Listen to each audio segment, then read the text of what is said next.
Алимжанов Сайдалы 1918 жылы Семей облысы Абай ауданы Қарауыл ауылында дүниеге келген. Семейдегі мұғалімдер институтын бітіріп, Қызылтас орта мектебінде мұғалімдік қызмет атқарған.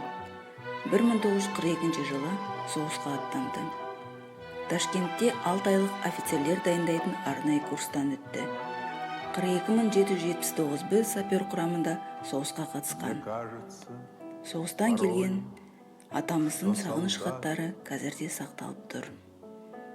1944 жылы 11 қыркүйекте оның соғыста қайтыс болғаны туралы мынадай хабар келген.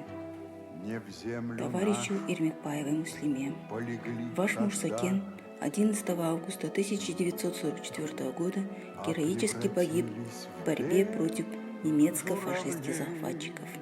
Умер от разрыва мины, осколки которой пробила бок и грудь. Алимжанов Сайдалы Венгрия Карпатия жеріндегі Баловский деген ауылда жерленді.